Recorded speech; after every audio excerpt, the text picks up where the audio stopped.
प्राचीन काल की बात है। मगध देश की जनता में आतंक छाया हुआ था।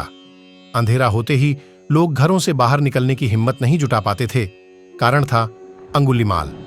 अंगुलीमाल एक खूंखार डाकू था जो मगध देश के जंगल में रहता था। जो भी राहगीर उस जंगल से गुजरता था वह उसे रास्ते में लूट लेता था और उसे मारकर उसकी एक उंगली काटकर माला के रूप में अपने गले में पहन लेता था।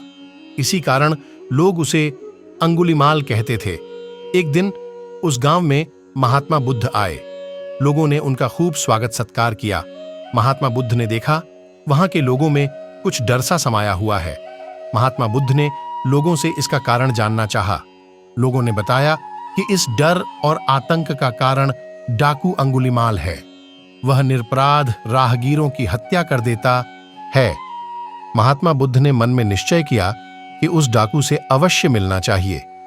बुद्ध जंगल में जाने को तैयार हो गए तो गांव वालों ने उन्हें बहुत रोका, क्योंकि वे जानते थे कि अंगुलीमाल के सामने से बच पाना मुश्किल ही नहीं, असंभव भी है।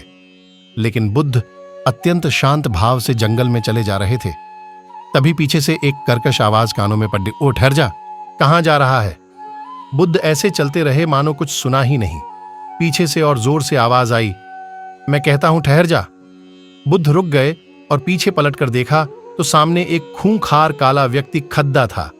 लंबा चौड़ा शरीर, बढ़े हुए बाल, एकदम काला रंग, लंबे लंबे नाखून, लाल लाल आंखें, हाथ में तलवार लिए वह बुद्ध को घूर रहा था। उसके गले में उंगलियों की माला लटक रही थी। वह बहुत ही डरावना लग रहा था।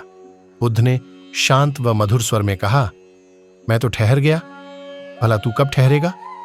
अंगुलीमाल ने बुद्ध के चेहरे की ओर देखा। उनके चेहरे पर बिल्कुल भय नहीं था, जबकि जिन लोगों को वह रोकता था वे भय से थर थर कांपने लगते थे। अंगुलीमाल बोला, हे सन्यासी, क्या तुम्हें डर नहीं लग रहा है?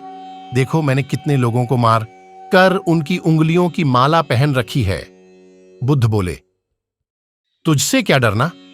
डरना है तो उससे डरो जो सचमुच ताकतवर है।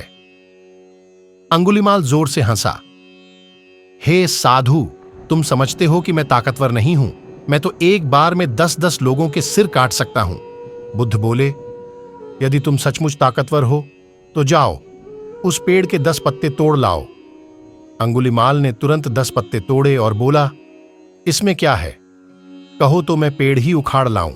महात्मा बुद्ध ने कहा, नहीं, पेड़ उखाड़ने की जरूरत नहीं है। यदि तुम वास्तव में ताकतवर हो तो जाओ, इन पत्तियों को पेड़ में जोड़ दो।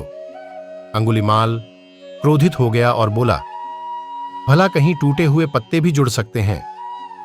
महात्मा बुद्ध ने कहा, तुम जिस चीज को जोड़ नहीं सकते उसे तोड़ने का अधिकार तुम्हें किसने दिया? एक आदमी का सिर जोड़ नहीं सकते तो काटने में क्या बहादुरी है? अंगुलीमाल अवाक रह गया। वह महात्मा बुद्ध की बातों को सुनता रहा। एक अनजानी शक्ति ने उसके हृदय को बदल दिया। उसे लगा कि सचमुच उससे भी ताकतवर कोई है। उसे आत्मग्लानि होने लगी। वह महात्मा बुद्ध के चरणों में गिर पड़ा और बोला, हे महात्मन, मुझे क्षमा कर दीजिए, मैं भटक गया था, आप मुझे शरण में ले लीजिए। भगवान बुद्ध ने उसे अपनी शरण में ले लिया और अपना शिष्य बना लिया। आगे चलकर यही अंगुलीमाल एक बहुत बड़ा साधु हुआ।